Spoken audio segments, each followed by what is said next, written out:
11 ఏళ్ల బీజేపీ పాలనపై ఎగ్జిబిషన్ పెట్టారు నిజామాబాద్ జిల్లాలో. ఆదిలాబాద్ ఎమ్మెల్యే పాయల్ శంకర్ ఎగ్జిబిషన్ని పరిశీలించారు. మనతో మాట్లాడేందుకు వారు ఉన్నారు. తెలంగాణ రాష్ట్రంలో ఏదైతే బీజేపీ పరిస్థితి ఎలా ఉంది, దాంతోపాటు ఇటీవల ఈరోజు మాజీ సీఎం కేసీఆర్ కాళేశ్వరంపై విచారణకు వెళ్ళారు. దీనిపైన మాట్లాడేందుకు సార్ చెప్పండి, ముఖ్యంగా బీజేపీ పరిస్థితి ఎలా ఉంది? దేశవ్యాప్తంగా 11 ఏళ్ళు అయింది బీజేపీ అధికారంలోకి వచ్చి. ఎలా అభివృద్ధి చేశారు, ఏమేమి చేశారు?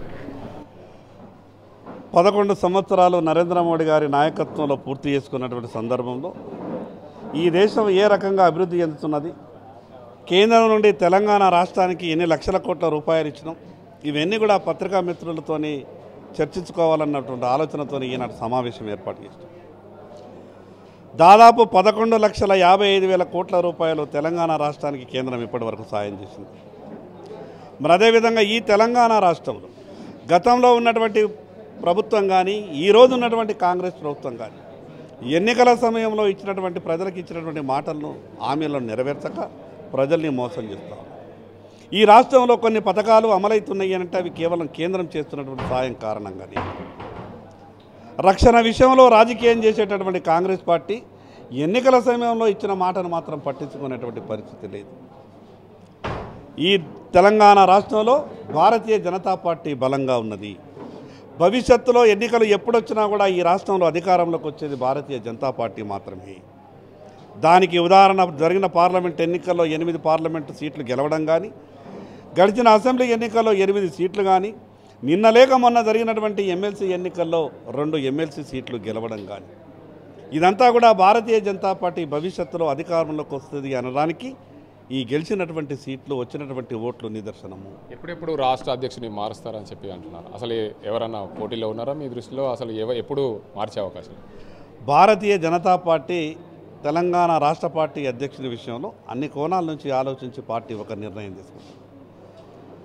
అధ్యక్షులు ఎవరనేది భారతీయ జనతా పార్టీకి ముఖ్యం కాదు.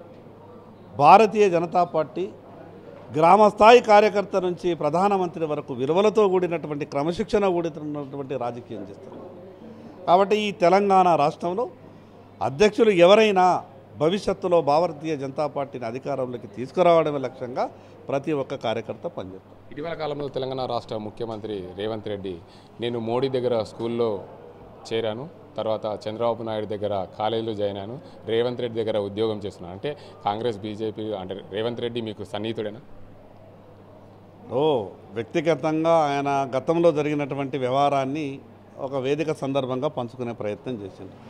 సరే, భారతీయ జనతా పార్టీలో పనిచేసిన, తెలుగుదేశం పార్టీలో ఎమ్మెల్యేగా ఉండి, తర్వాత కాంగ్రెస్ పార్టీ నాకు అవకాశం వచ్చింది, ఈ రాష్ట్ర ముఖ్యమంత్రిగా ఉద్యోగం చేస్తున్న విధంగా మాట్లాడి, సరే భారతీయ జనతా పార్టీలో పనిచేసిన క్రమశిక్షణ గల పార్టీ, గొప్ప పార్టీ అని అయితే మాట్లాడింది కదా, అందుకని ఇంకేం కావాలని నిదర్శనం.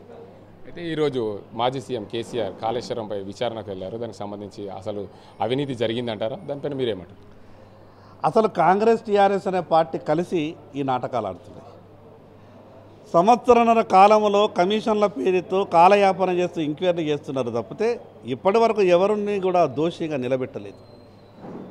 లక్షల కోట్ల రూపాయలు తెలంగాణ రాష్ట్ర ప్రజల మీద భారం మోపినట్టు ఈరోజు కాళేశ్వరం ప్రాజెక్టు ఎందుకు కూలింది, ఎట్లా కూలింది, ఎవరు బాధ్యులు అనేది ఇప్పటికే national dam safety authority report ఇచ్చింది. కానీ కాంగ్రెస్ అదేవిధంగా టీఆర్ఎస్ పార్టీ మిలాఖతై ఎంక్వైరీల పేర్ల మీద కాలయాపన చేస్తున్నారు తప్పితే జరిగినటువంటి తప్పుని ఇంకా నిర్ధారించలేకపోతా ఉన్నారు. ఆ 2 రాజకీయ పార్టీలు కలిసి నాటకం ఆడుతున్నాయి.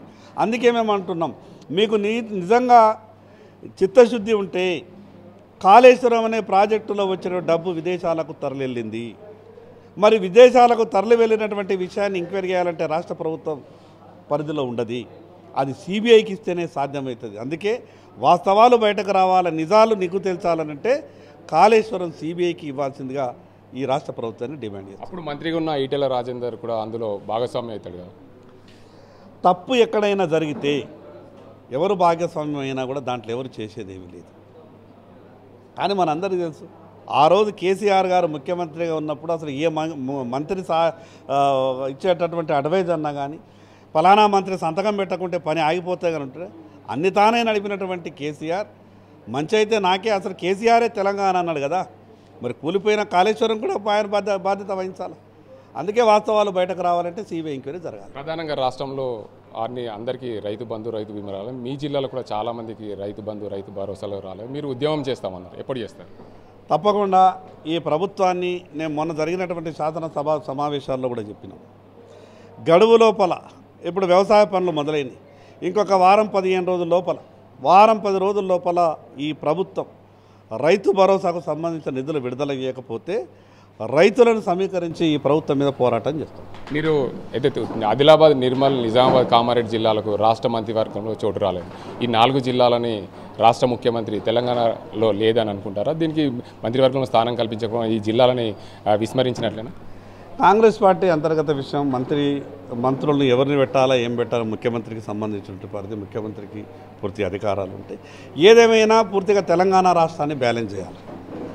అందరికీ అవకాశం ఇవ్వాలా.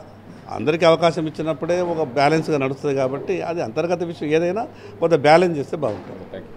మొత్తానికి చూసుకోవచ్చు, ఏదైతే రాష్ట్రంలో జరిగిన పరిస్థితులు, కేంద్ర ప్రభుత్వం 11 ఏళ్ళుగా చేసిన అభివృద్ధి అన్ని కూడా మేము ఎగ్జిబిషన్లో చూసాం. మొన్న ఏదైతే కేసీఆర్ ఈరోజు కాళేశ్వరం విచారణకు వెళ్ళారు. దానికి ఎవరైనా దోషులైనా సరే వారు ఖచ్చితంగా దోషులను శిక్షించాల్సి ఉంది. అన్ని తానై నిర్వహించిన కేసీఆర్ ఖచ్చితంగా కేసీఆర్ దోషి అని తెలిస్తే ఖచ్చితంగా ఆయన అరెస్ట్ చేయాలని చెప్తున్నారు. రాష్ట్రంలో జరిగిన మంత్రివర్గ విస్తరణలో కాంగ్రెస్ పార్టీ అంతర్గత వ్యవహారం అని చెప్తున్నారు. ప్రపంచంలో ఏ మూల ఏ క్షణం ఏం జరుగుతుందో వేగంగా తెలుసుకోవడానికి తొలి వెలుగు వాట్సాప్ ఛానల్ని ఫాలో చేయండి.